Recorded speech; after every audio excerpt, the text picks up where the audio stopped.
Hello day student, कैसे हैं आप सभी लोग। स्वागत है आप सभी का एक बार फिर से हमारे यूट्यूब चैनल गोल्डन इमेज पर। चलिए स्टार्ट करते हैं एक्सरसाइज 1.1 मैथमेटिक्स क्लास 10। पुराने लेक्चर में हमने सीखा था कि हम कैसे एलसीएम और एचसीएफ फाइंड कर सकते हैं। आज हमारा पूरा का पूरा वीडियो एक्सरसाइज ओरिएंटेड होगा। चलिए स्टार्ट करते हैं बिना देरी किए। तो जब हम एक्सरसाइज 1.1 यानी एनसीईआरटी बुक के एक्सरसाइज 1.1 में आते हैं तो पहला क्वेश्चन बहुत बेसिक है, जो कि मैं आपको भी बताने वाला नहीं क्योंकि मैं पिछले वीडियो में आपको बता चुका हूं। वो ये है कि कुछ नंबर्स गिवन होंगे, आपको उनके सिर्फ प्राइम फैक्टराइजेशन करके रखना है। जो भी नंबर है जैसे 6, 5, 12, 13 जो भी हमारे पास नंबर होंगे उनको प्राइम फैक्टर्स करने हैं और उस नंबर को प्राइम फैक्टर के फॉर्म में लिख देना। सपोज जैसे मैंने कहा 12, आपको करना कुछ नहीं है, 12 को सीधे प्राइम फैक्टराइजेशन करिए। दिस 2, 6, 2, 3, 3, 1। छोटा नंबर ले रहा हूं क्योंकि बस आपको समझना है, तो मैं लिख दूंगा सीधे 12 इक्वल्स टू 2 इंटू 2 इंटू 3। ठीक है, जितने भी क्वेश्चन उसमें है, पहले टाइप का क्वेश्चन ये है, क्वेश्चन नंबर 1 यही है कि आपको जो भी नंबर्स गिवन है उनको प्राइम फैक्टर के फॉर्म में, ऐसे प्राइम फैक्टराइजेशन करना है, ऐसे फॉर्म में लिख देना है। क्वेश्चन नंबर अगर हम सेकंड की बात करें, उसको जानने से पहले एक मजेदार चीज आप जान लीजिए। एक चीज बोली गई कि मान लीजिए हमारे पास दो पॉजिटिव इंटीजर्स हैं, दो पॉजिटिव इंटीजर्स हैं।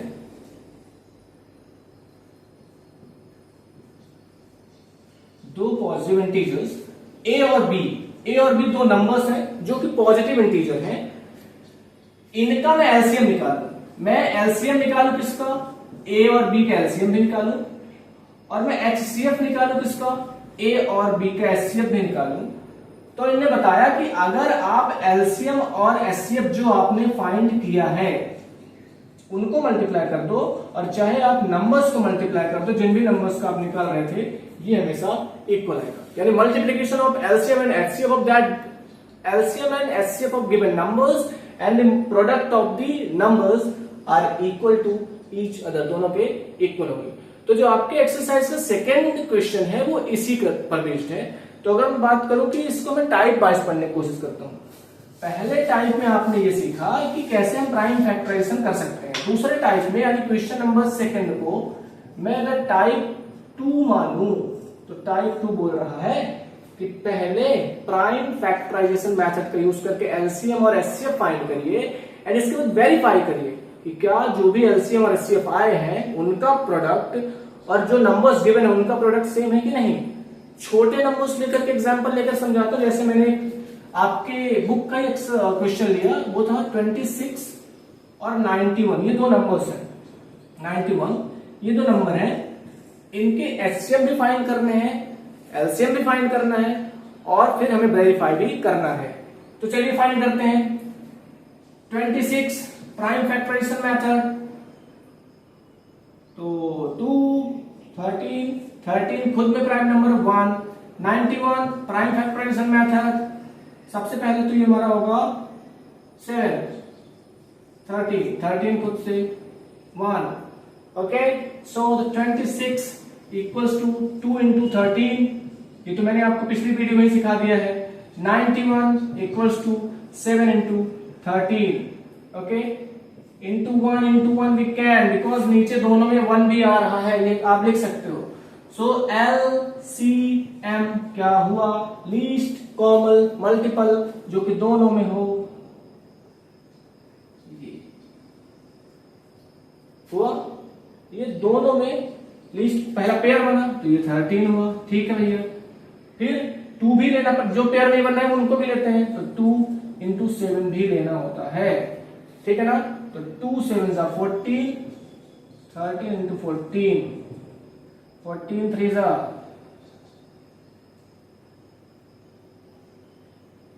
42, 14 1 41 14 182 इज योर आंसर। ठीक है, समझ आई? 182 हमारा एलसीएम हो गया। एचसीएफ फाइंड आउट कर लेते हैं। एचसीएफ तो सिर्फ वही होगा, हाईएस्ट कॉमन फैक्टर, जो कि दोनों में, दैट इज 13 के अलावा कुछ भी दोनों में कॉमन फैक्टर नहीं है। तो ये तो सिंपल सी मैथड थी कि आप प्राइम फैक्टराइजेशन करके इसको कैसे फाइंड आउट कर सकते हैं। ये तो बहुत इजी था क्योंकि हमने पिछली वीडियो में इसको बहुत अच्छे तरीके से समझा है। तो चलिए हम आज अपने चीज पर काम करते हैं, जो कि हमारे इस क्वेश्चन का सेकंड मोटिव है। वो कह रहा है कि वेरीफाई करिए कि आपका एलसीएम और एचसीएफ जो आया है उनका मल्टीप्लीकेशन और नंबर्स का मल्टीप्लीकेशन आपस में, प्रोडक्ट आपस में सेम है, आप मल्टीप्लाई कर सकते हैं। तो वेरीफाई करने के लिए मैं क्या करता हूं, एलसीएम इंटू एचसीएफ निकालता हूं। ठीक है, चलिए एलसीएम क्या आया हमारा 182, एचसीएफ क्या आया 13 आया। करिए जरा, 13 to the 26, 26 to 13 8 जा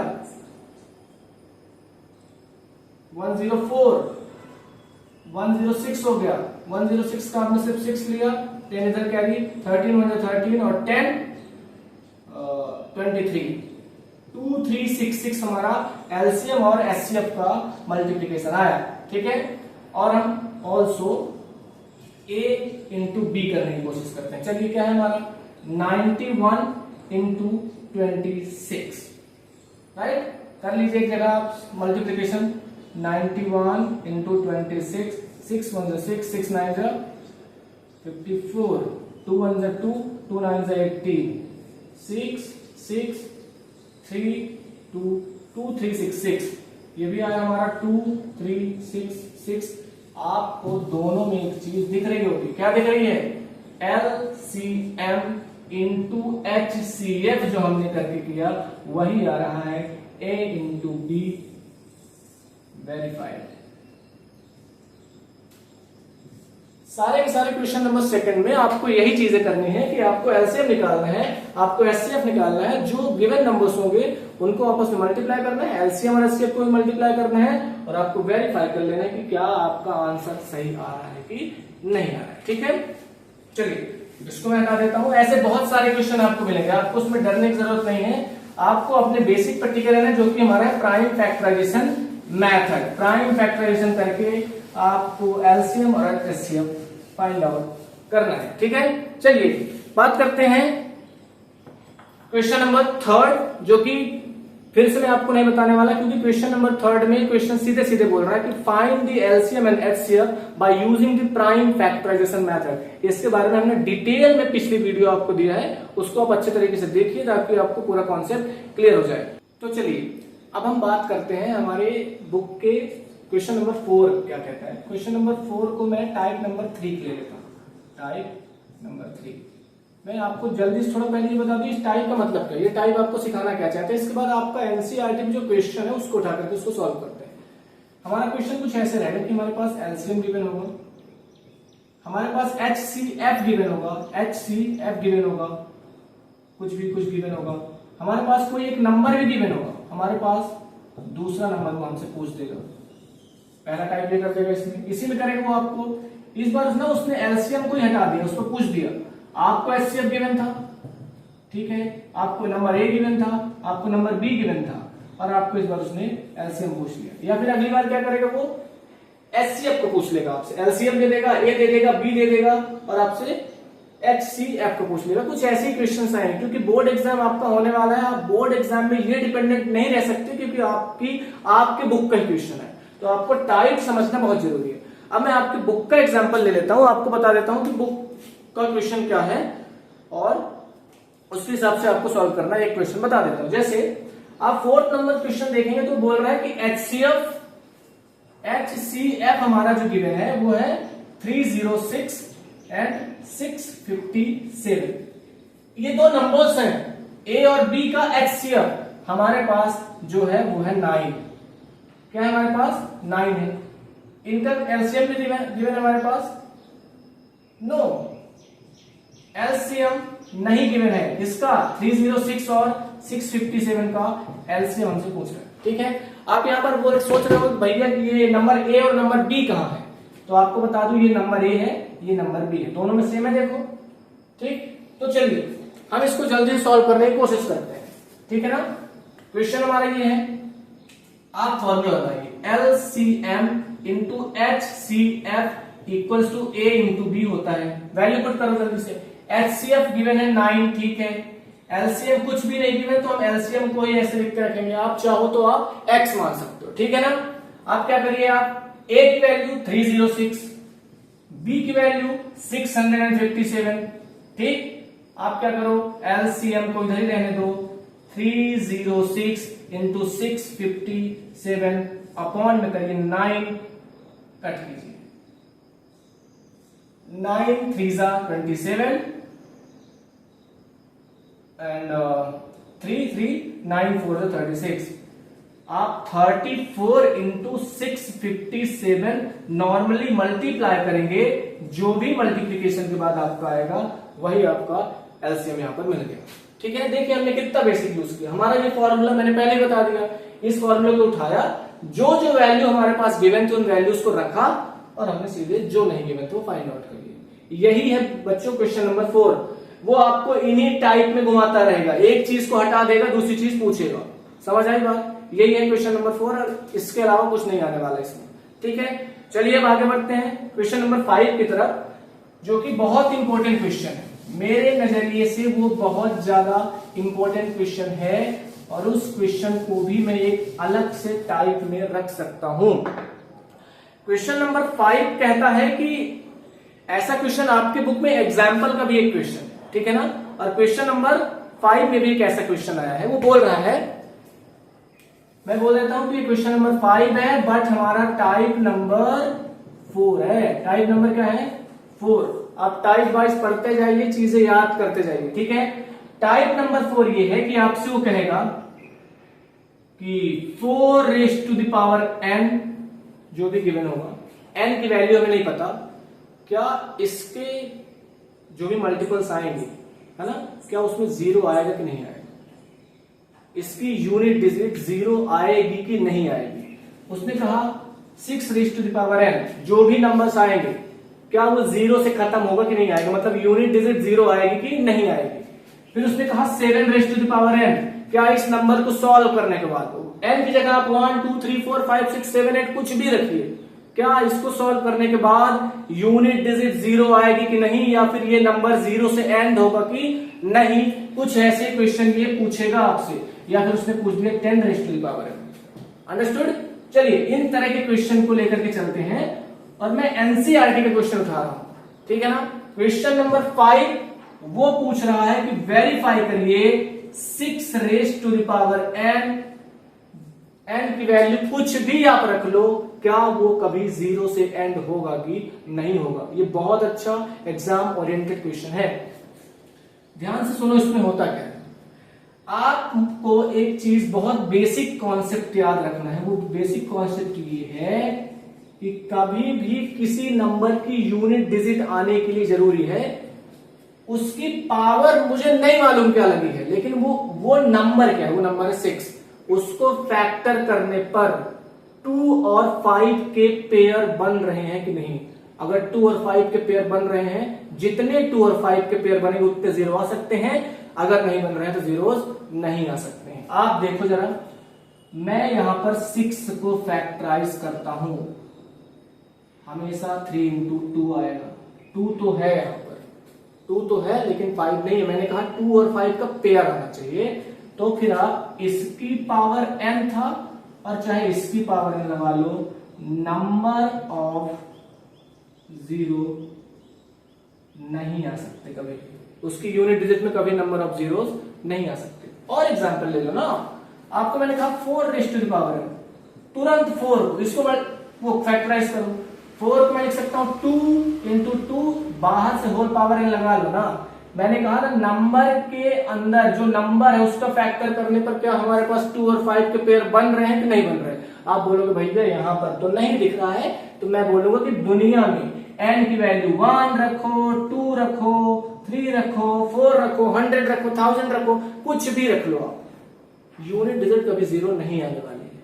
ठीक है ना, तो आप इसका आंसर कुछ ऐसे लिखोगे कि it is important to find 0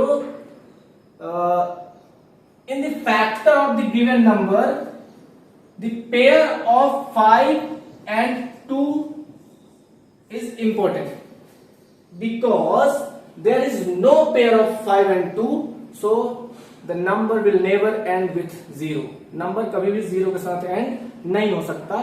ये हमारा क्वेश्चन नंबर क्या है, 5 है। ध्यान रखना, जैसे 7 की आप बात करोगे, इसमें भी नहीं हो सकता, 2 और 5 तो आ ही नहीं सकते, 7 एक प्राइम नंबर है। यहां देखना जरा, 10 को मैं फैक्टराइज करूंगा ना, कुछ ऐसे होता है बच्चों, होता है। ये देखो 5 और 2 के पेयर बनते गए, पावर 1 रखोगे तो एक पेयर बनेगा, पावर 2 रखोगे तो 2 पेयर बनेगा। इसीलिए आप देखना जरा 10 की पावर 2 रख के देखो जरा 100 आया कि नहीं, 2 जीरो आ गए क्योंकि 2 पेयर बन गए। ये बात समझ में आ गई, क्लियर हो गया। नेक्स्ट क्वेश्चन की तरफ मूव करें, चलिए।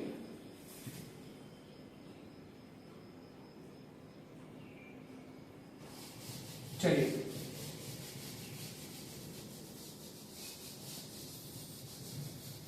अब अगला क्वेश्चन क्या है आपकी बुक का। Oh, question number 6 is very easy question, very very very easy question. चलिए 6th क्वेश्चन, टाइप फिर से बदल रहा है। एनसीईआरटी के यही तो मजा है, आपको 1-2 क्वेश्चन कराएगी और वो सारे अलग अलग टाइप्स के होंगे। प्रैक्टिस के लिए आपको अलग बुक फॉलो करनी होगी, याद रखना। टाइप नंबर अभी तक मैंने 4 पढ़े, टाइप नंबर 05 की बात करता हूं। वो आपसे क्या है क्वेश्चन, क्वेश्चन उठा लेता हूं जल्दी से। लिखा एक्सप्लेन वाई। क्वेश्चन क्या है, explain why 7 into 11 into 13 plus 13 and 7 into 6 into 5 into 4 into 2 into 1 plus 5 are composite number, are composite numbers. ये क्यों कंपोजिट नंबर है? ये क्वेश्चन बहुत तगड़ा क्वेश्चन। आप मुझे बताएं, क्या आपको ऐसा लगता है कि इसमें हम किस तरीके से सॉल्व करेंगे? ठीक है ना, अच्छा क्वेश्चन ये। चलिए इसको सॉल्व करने की कोशिश करते हैं। आपको कॉमन लेना आता हो, इस क्वेश्चन में कुछ है ही नहीं, बस एक सिंपल सी चीज कॉमन लेना है। आपको पता है कंपोजिट नंबर वो नंबर्स होते हैं जिनका या तो खुद एक मतलब उसके फैक्टर में वो खुद आए और 1 आए और 1 के अलावा एक तीसरा नंबर भी आ जाए, वो नंबर कंपोजिट होते हैं। हमें वही चेक करना है। चलो पहले इस नंबर को उठाओ, 7 इंटू 11 इंटू 13 प्लस 13। ये नंबर 1 है, ये नंबर दूसरा है क्योंकि बीच में प्लस का साइन लगा है। आप दोनों नंबर्स में एक चीज देखो, 13 कॉमन है, ठीक है। 13 में दोनों से कॉमन कर लेता हूं। क्या बचा इधर अंदर, इसमें बचा 11 इंटू 7 दैट इज 77, ठीक है। चलो प्लस यहां पर 1 बचा, राइट, ठीक है भैया। तो आप देख सकते हो कि 13 इंटू 78 मिल रहा है, 13 इंटू 78 मिल रहा है, ठीक है। जो भी नंबर आने वाला होगा आप यहां पर ध्यान रखें, 13 तो ठीक है, ये तभी प्राइम नंबर हो सकता है जब 13 के अलावा सिर्फ 1 होता। आप यहां देखो 78 है, 78 के बहुत सारे, क्योंकि एक इवन नंबर के 2, 4 बहुत सारे फैक्टर हो सकते हैं। तो आप रीजन में यही लिखेंगे कि there is 78 and there are multiple factor of 78, that's why this number is a composite number. ये नंबर एक कंपोजिट नंबर है। या तो फिर आप चाहो तो इसके नीचे इसके पहले कंपोजिट नंबर की डेफिनेशन लिख दो कि ऐसा ऐसा ऐसा होता है भाई, यहां पर वो कंडीशन फॉलो नहीं हो रही भाई साहब, इसलिए हमारा क्या है, कंपोजिट नंबर है। सेम इसमें भी तो करो, 7 6 5 4 2 प्लस 5, इधर भी 5 हमने लिया कॉमन, 7 इंटू 6 भी है, इंटू 4 भी है, इंटू 2 भी है, प्लस 1 भी है। अब जरा देखो प्लस 1 कर भी दूंगा, फिर भी अब देखो जरा कितने सारे फैक्टर्स आ रहे हैं। 5 को मत देखना, 5 हम मुझे मालूम है कि 5 आपका प्राइम नंबर है, लेकिन उसके साथ कौन मल्टीप्लाई हो रहा है देखो जरा। 5 के साथ अगर सिर्फ 1 होता तो मैं बोलता प्राइम नंबर है, 5 के साथ इतने नंबर्स मल्टीप्लाई हो रहे हैं, समझ आए बात। इसलिए ये नंबर भी कंपोजिट नंबर है and the reason is same, ठीक है। तो हमने 6 तरह के क्वेश्चन पढ़े, उसको हमने 5 टाइप में डिवाइड किया, ठीक है ना। तो एक्सरसाइज 1 में अभी एक टाइप क्वेश्चन बच गया, जो कि मैं छोटी सी और वीडियो लेकर के आऊं, क्योंकि वो हमारे न्यूमेरिकल क्वेश्चन हैं, उनको समझना इंपॉर्टेंट रहेगा। तब तक के लिए धन्यवाद।